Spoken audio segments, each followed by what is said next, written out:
ఖమ్మం నగరంలో ఎవరిని కదిలించినా కన్నీళ్లే పెట్టుకుంటున్నారు. మున్నేరు ముంపులో ఇళ్లన్నీ నీట మునిగాయి. వేలాది మంది నిరాశ్రయులయ్యారు.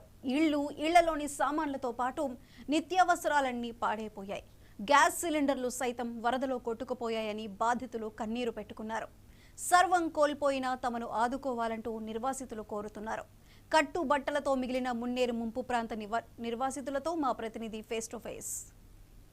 కురిసిన భారీ వర్షాలకు ముప్పు ప్రాంతాలు మొత్తం కూడా జలమయమైనటువంటి నగరంలో ఉన్నటువంటి ముప్పు ప్రాంతమైనటువంటి ఏదైతే ప్రధానంగా మున్నేరు వాగు పక్కన ఉన్నటువంటి ప్రజలు మొత్తం కూడా ఏదైతే ముప్పు గురయ్యారో ఇక్కడ మనం చూస్తున్నటువంటి ఏదైతే ప్రజలు ఎవరైతే ఉన్నారో ముప్పు గురయ్యారో దాదాపుగా గత 3 రోజుల మట్టి ఈ ముప్పు గురైనటువంటి ప్రజలు ఎవరైతే ఉన్నారో వారందరికీ కూడా ఏదైతే ప్రధానంగా ప్రభుత్వం వైపు రెండో వైపు స్వచ్ఛంద సంస్థలు 10 మందికి ఇక్కడ ఏదైతే భోజన ఏర్పాట్లు కొన్ని ప్రభుత్వం చర్యలు చేపడుతుంది.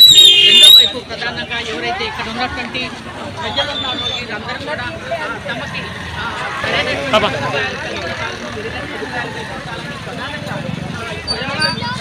నచ్చిన సౌకర్యాలు అంటే నిర్వాసితుల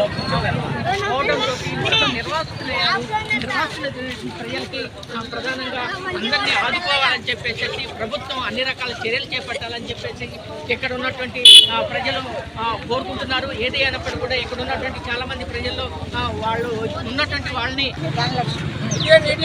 రేకులు ఇళ్ళన్నీ పడిపోయినాయి. ఇక వీళ్ళకైతే మొదలకే పడిపోయింది. అసలు అట్లా 10-30 ఇళ్ళనే పడిపోయినాయి. అలా గుడ్డలు బొచ్చలు ఏమి లేవు.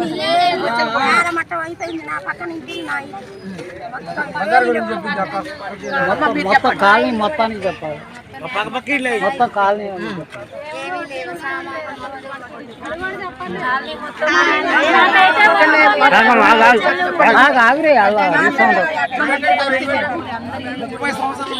చరిత్ర సృష్టించింది. 23 సంవత్సరాలు 23 సంవత్సరాల పాటు కూడా ఏమీ లేదు.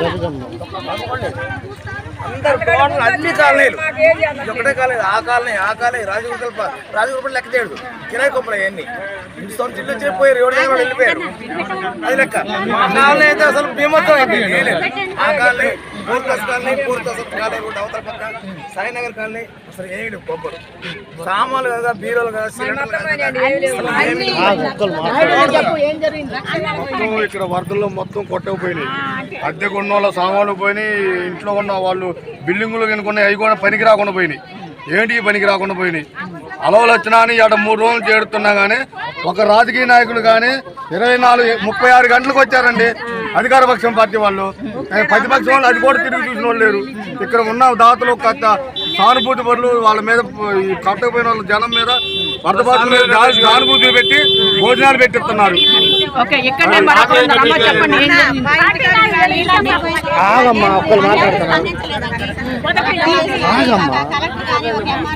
ఎంఆర్ఓ కానీ ఎవరు రాలేదు.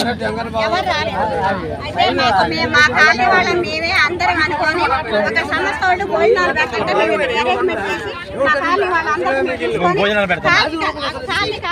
మీరేనా భోజనాలు పెట్టేది? మీరేనా?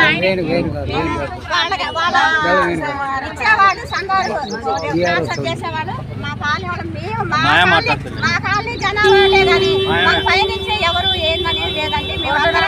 పోలీస్ అయినా ఏదైనా మా జనాలు మీరే చెప్పండి. నాకు 75 సంవత్సరాలు సార్. మా 75 సంవత్సరాలు అయితే తుమ్మలనాయక చంద్రబాబు ఇక్కడ కాలనీ ఇచ్చారు. దగ్గర 350 మంది కాలనీలు ఇచ్చారు. చెప్పాను ఇచ్చినాక అప్పుడు గవర్నమెంట్ ఇచ్చినాక నా 75 దానిలో మా పక్కన కోల్పోయింది. నేను ఉంటాను. అయితే 4 ప్రళయాలు వచ్చినా కానీ ఐఎస్సీ ఇదే 75 దానిలో ఇదే దారిలో అప్పుడు నేను డిగ్రీ చేశాను ఖమ్మంలో. అయినా సరే ఇది ప్రళయం వచ్చింది. ఎవరైనా నిన్న దాకా ఎవరు రాలేదు. అధికార పార్టీలో ఎవరు రాలేదు. నిన్న ధర్నా చేశారు. సిపి కమిషనర్ గారు, కలెక్టర్ గారు వచ్చారు, పోలీసు వాళ్ళకి వచ్చారు. అక్కడ ధర్నా చేసిన వచ్చారు. నిన్న